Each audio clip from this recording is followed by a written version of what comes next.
बिस्मिल्लाहिर्रहमानिर्रहीम। अस्सलाम वालेकुम डियर स्टूडेंट। सफ़ेद जी के एकेडमी के यूट्यूब चैनल के साथ तमाम तलबा को खुशामदीद कहते हैं। जी जनाब, आज की हमारी बहुत ही अहम तरीन न्यूज़ अपडेट आपके साथ शेयर करते हैं और पीपीएससी के अबाउट। तो आज जो खबरें होंगी वो हम बाद में बनाएंगे, लेकिन आज हम बात करेंगे पीपीएससी का एग्ज़ाम हुआ जनाब आज, जो 24 को, जिसके पेपर थे जनाब, जिसमें सबसे अहम एक जर्नल पेपर जो था वो अकाउंटेंट एडिटर स्टोर कीपर का था। इसके ऊपर हम बात करेंगे कि इसका मेरिट कितना जाएगा और इसका मेरिट जो है कितने लोग पास होंगे, और इसके अंदर जो 80 नंबर का जनाब सब्जेक्ट रेटेड था और इसके अलावा 20% जनरल नॉलेज था। तो जनरल नॉलेज ये पेपर मैंने खुद दिया है आज, तो अल्हम्दुलिल्लाह जो है इसके जो 20 सवाल जनरल नॉलेज के थे वो मैंने बड़े अच्छी तरह से याद करके बाहर आके लिखे हैं और वो मैं आपसे जो है शेयर करूँगा। उससे आप अंदाज़ा ये लगाएंगे कि जनाब पेपर कितना रिपीट हुआ है पास पेपर से, और क्या आप, जिस तरह हमारी टेस्ट सीरीज चल रही है, क्या आपको उसका फ़ायदा हो रहा है या नहीं हो रहा। सबसे पहले हम ये बात करेंगे जनाब कि स्टोर कीपर अकाउंटेंट का जो ये पेपर था आज, इसमें अंदर जो है सीटें कितनी थी ये देख सकते हैं। 7 सीटें हैं जनाब, 645 लोगों ने अप्लाई किया हुआ था और 24/2 को आज पेपर था सेकेंड टाइम। ठीक है, इसके अंदर अगर सिलेबस अगर हम चेक करें तो इसका जनाब सिलेबस आप देखें तो यहाँ पे देख सकते हैं कि उन्होंने क्या है जी, 80% क्वालिफिकेशन रिलेटेड आएगा, क्वालिफिकेशन अकाउंट रिलेटेड, और 20% जनरल नॉलेज ये वाला आना था। तो खैर अकाउंट्स रिलेटेड तो सवाल जो जितने भी थे वो तो आपको पता है कि मुझे याद भी नहीं है, ना ही आपको ज़रूरत है। आपको ज़रूरत है इसकी, ठीक है।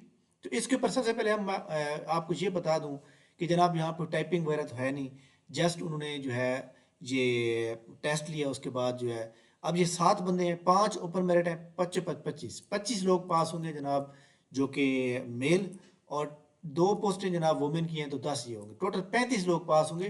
कितने में से 645 में से 35 लोग जो है पास होंगे। तो एक एक बात याद रखें, इसका मेरिट जो है वो जनाब, क्योंकि सब्जेक्ट रेटेड था तो सब्जेक्ट रेटेड मेरिट वैसे थोड़ा कम जाता है, लेकिन फिर भी इसका मेरिट जनाब तमाम वो स्टूडेंट जिनके पास क्वालिफिकेशन जिनकी थी ना बीकॉम, उनका तो नंबर आ जाएंगे अच्छे नंबर, ठीक है। और जिनकी क्वालिफिकेशन बीए बीएससी थी उनका पेपर थोड़ा उनके लिए प्रॉब्लम है, उनको अकाउंटिंग नहीं आती, ठीक है। लेकिन जिनकी बीकॉम है उनका नाम जरूर आएगा लिस्ट के अंदर। फिर भी आपने इसका मेरिट जो है ज़हन में रखना है, इसका मेरिट जो है 60 से लेकर 65 के दरमियान रहेगा। 60 से 65 के दरमियान मेरिट रहेगा, इससे कम भी हो सकता है, ज़्यादा नहीं होगा, ठीक हो गया। अच्छा जी, अब जनाब जो इसके 20 सवाल हैं जनरल नॉलेज के, उसको हम बात करेंगे। ये मैंने वहीं बैठ बाहर निकल के जो है लिखे हैं, तो बहरहाल मैं इसके जवाब भी दूंगा और आपको बताऊंगा भी सही। और 21 सवाल थे एमसीक्यू जनरल नॉलेज के। सबसे पहले है एक्सोनोरेट, EXONERAT। एक्सोनोरेट का अपोजिट बताना था, इसका जनाब उलट जो होता है बरी करना होता है। कन्वेक्ट का मतलब होता है इल्ज़ाम लगाना, एक्सक्यूज का मतलब भी इल्ज़ाम लगाना। तो ये दुरुस्त जवाब था, एक्सक्यूज दिया हुआ था, ठीक है।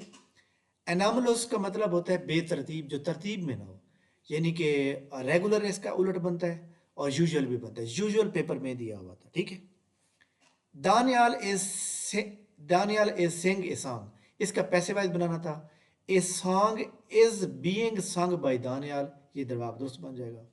क्वेश्चन नंबर 4 है, वो कहता है पोर्ट्रेट क्या कहलाता है। पोर्ट्रेट के अंदर क्या लैंडस्केप है या पोर्ट्रेट है, या दोनों लैंडस्केप और पोर्ट्रेट है। तो पोर्ट्रेट में लैंडस्केप और सॉरी पोर्ट्रेट के अंदर लैंडस्केप, और दूसरा जनाब क्या कहते हैं उसको, अ, एक और वो भी है जिसमें वो एक लैंडस्केप होता है, दूसरा सॉरी ओरिएंटेशन। भाई उसने ये पूछा हुआ था, भाई ओरिएंटेशन के अंदर क्या चीज़ है। ओरिएंटेशन के अंदर वो कह रहा है कि पोर्ट्रेट है या लैंडस्केप है या फिर दोनों है। तो ये दोनों जवाब दुरुस्त बनेगा, क्योंकि ओरिएंटेशन के अंदर लैंडस्केप भी आ जाता है और पोर्ट्रेट भी आ जाता है। एक बड़ी अहम बात यह है कि अगर आप MS वर्ड के अंदर ओपन करते हैं, प्रिंट ऑप्शन देते हैं, तो आपका बाय डिफ़ॉल्ट जो आता है वो पोर्ट्रेट आता है। अगर आप पावर पॉइंट में जाते हैं तो बाय डिफ़ॉल्ट ये लैंडस्केप आता है। ये बड़ा अहम सवाल है, बड़ा MCQ पेपर में रिपीट होता है।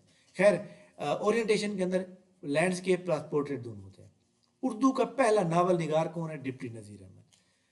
मुस्तसनर हुसैन तारड़, इनका पहला जो नावल था वो उसका क्या नाम है, ये सवाल पूछा हुआ था। तो जनाब 1971 में इनकी एक किताब आई थी, निकले तेरी तलाश में। इस किताब के अंदर जो पहला नावल था ना, उसका नाम था प्यार का पहला शहर। प्यार का पहला शहर जवाब दुरुस्त है, जिसने भी लगाया, ठीक हो गया। क्वेश्चन नंबर 7 है, उसने ऑप्शन दिए हुए थे मैक्सिमम, ग्रेटर देन, बिगेस्ट। यानी कि अगर आप एक एक्सेल के अंदर शीट लिखी हुई है और उसके अंदर आप मैक्सिमम वैल्यू कैलकुलेट करना चाहते हैं तो आप मैक्सिमम लिखेंगे, ग्रेटर लिखेंगे, बिगर लिखेंगे या ऑल ऑफ दीज लिखेंगे। तो मैक्स वैल्यू जनाब, अगर एक आपने सीरीज के अंदर एक शीट के अंदर max value maximum value count करनी हो तो मैक्स का फार्मूला लगाते हैं, तो मैक्स जवाब होता है। क्वेश्चन नंबर 8 है, वो कहते हैं रावलपिंडी कॉन्फ्रेंसी केस। रावलपिंडी जो कॉन्स्पिरेसी केस था उसमें किसकी हुकूमत गिराने के लिए जनाब एक मतलब बगावत का नाकाम कोशिश की गई, तो वो लियाकत अली खां की मतलब हुकूमत थी।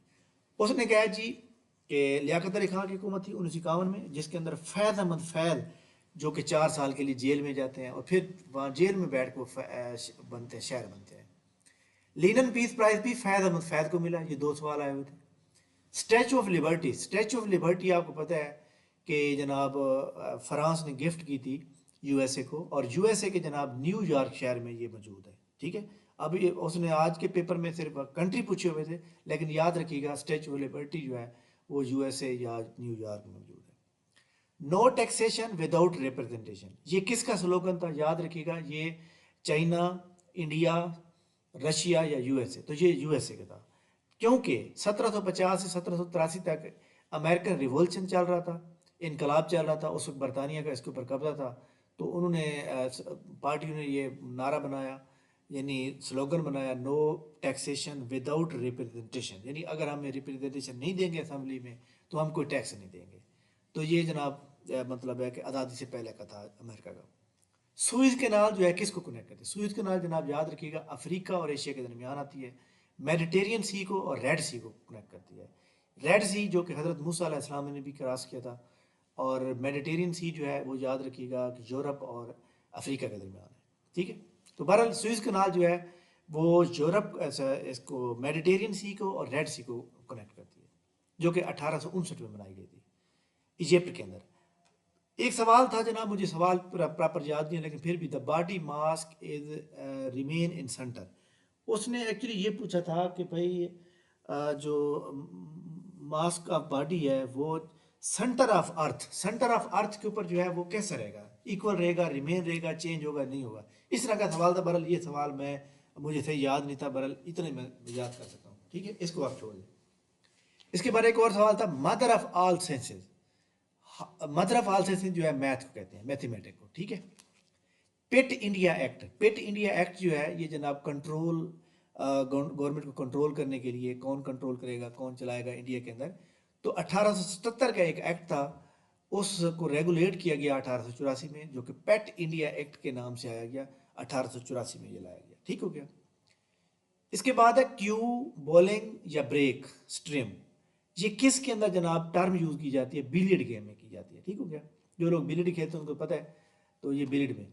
ब्रिंग आउट एक एडियम दिया था, ब्रिंग आउट का जो मैंने यहाँ पे लिखा है जनाब स्ट्रगल, लेकिन ब्रिंग आउट का एक्चुअली जो है ना वो होता है किसी चीज, किसी को ज़ाहिर करना, यानी टू रिवील करना। ठीक है, किसी चीज़ को जो है मतलब ज़ाहिर करना, ब्रिंग आउट। ठीक है, बार फिर आप इसका भी चेक कर लें, ब्रिंग आउट ईडीएम दिया हुआ था। ठीक हो गया। एनिमेटी का अपोजिट, एनिमेटी का मतलब दुश्मन होता है, अपोजिट था इसका फ्रेंडशिप। ठीक है, machine language, binary language to run the computer, computer, तो इसका ऑप्शन था मशीन लैंग्वेज, इसका ऑप्शन था जनाब क्या कहते हैं, मशीन लैंग्वेज के अलावा जनाब बाइनरी लैंग्वेज, इसके अलावा एक था हाई लेवल लैंग्वेज, तो बहरहाल इसका मशीन लैंग्वेज जवाब दुरुस्त बनेगा। ठीक है, उसने एक और सवाल पूछा हुआ था, 20वां सवाल है, यूरो, यूरो करेंसी जो है वो उसका मेन एम क्या है, याद रखिएगा, मेन एम जो है वो central America, central bank of European मौजूद है वहाँ पे, और ये जनाब इसको करेंसी को रेगुलेट करती है, ये चलाती है। क्योंकि आपको पता है यूरो करेंसी जो है ये जनाब जो 1999 में लागू की गई थी, तो ये जनाब इस वक्त जनाब जो यूरोपियन कंट्रीज हैं उनके अंदर सेंट्रल बैंक जो है इसको रेगुलेट कर रहा है। ठीक हो गया, इसका ऑप्शन भी यही था, सेंट्रल बैंक ऑफ यूरोपियन। इसके बाद है एक इंग्लिश का था, dash the higher you climb dash colder it gets, वो कहते हैं जितना आप ऊपर चले जाएंगे आप क्या हो जाएंगे, ठंडे होते जाएंगे। तो इसका क्या बनेगा, दोनों में जो आर्टिकल लगना था दी लगना था, the higher you climb the colder it gets. तो ये जनाब 21 सवाल थे, अब आप खुद अंदाज़ा लगा लें जो मेरा एक ज़ाती आइडिया है, इसमें 16 सवाल ऐसे हैं जो पास पेपर से आए हुए थे। 16 सवाल। अब देखें, इसमें जनाब एक सवाल जो था वो इसमें कोई ऐसा सवाल नहीं था जो मैं ये समझता हूँ, जो मेरे समझने के मुताबिक जो है मैंने 16 सवाल बताए हैं, लेकिन ज़्यादा बनते हैं। इसमें एक सवाल उन्होंने चेंज किया है, जैसे लाइक दैट मैं बता रहा हूँ आपको कि पोर्ट्रेट ओरिएंटेशन वाला। ओरिएंटेशन क्या चीज़ है, ये लैंडस्केप, ये उन्होंने एक चेंज किया था, लेकिन ये है कि ये भी उसने सवाल थोड़ा सा चेंज किया, तरतीब को चेंज किया, बाकी है वही। तो इसमें मैं ये समझता हूँ कि ऑलमोस्ट अब आपने खुद ही बताना है कि पास पेपर से कितने आए। मेरे सवाल समझने के मुताबिक 17 से 18 सवाल जो है पास पेपर से आए थे। 17 से 18 सवाल 21 में थे। तो अब आप खुद अंदाज़ा लगाएं कि भाई आपके पास पेपर कितने तैयार है। पास पेपर को तैयार करने के लिए हमारी एकेडमी का फास्ट ट्रैक सेशन चल रहा है, जिसमें डेली 4 मॉडल पेपर आते हैं टिक लगा कर, और वो आपने तैयार करने होते हैं और अगले दिन उसका टेस्ट होता है। इसका सेकंड बैच इंशाल्लाह ताला हम चला रहे हैं जनाब मार्च के फर्स्ट वीक में। और आप तमाम स्टूडेंट हमारी एकेडमी का जनाब नीचे डिस्क्रिप्शन में व्हाट्सएप चैनल का लिंक दिया हुआ है, उसको फॉलो कर लें, ताकि आपको भी जनाब जो है वो मतलब है कि लिंक मिल सके। क्योंकि आपको पता है कि बहुत से स्टूडेंट जो है वो करते रहते हैं जनाब, लेकिन फिर भी आप तमाम स्टूडेंट जितने भी हमारी एकेडमी के साथ वाबस्ते हैं, आप बहुत से आपने एकेडमी देखी होंगी, बहुत से चैनल देखे होंगे। एक बात बड़ी इंपॉर्टेंट है कि एकेडमियाँ जितनी भी है ना, एक बात बड़ी इंपॉर्टेंट है कि जब तक स्टूडेंट खुद ना पढ़े एकेडमी कुछ भी नहीं कर सकती, ठीक है। तो लिहाजा आप तमाम स्टूडेंट जो है अपने पास पेपर को फुल रेडी करें, तब आप जाके पास होंगे, तब आपका लिस्ट में नाम आएगा, ठीक हो गया। तो ये पेपर था, आप मवादना मैंने किया, फिर इसका मैंने मेरिट बता दिया कि 60 से लेकर 65 तक जाएगा। और अल्हम्दुलिल्लाह हमने आपको मेरिट बताया था assistant S and GAD, S and G A D और असिस्टेंट पुलिस का, वो बिल्कुल पैटरा 70 से 73 का बताया, दरमियान में आ गया, ठीक है। तो 1 लाख बंदे में अंदाज़ा लगाना कोई इतनी बात नहीं है, बल्कि ये एक एक्सपीरियंस और तजर्बे की बिना, ठीक है। थैंक यू वेरी मच जनाब, बहुत शुक्रिया। इंशाल्लाह हमारी मुलाकात अगली वीडियो में होगी, तब तक मुझे इजाज़त दीजिए। अल्लाह हाफ़िज़।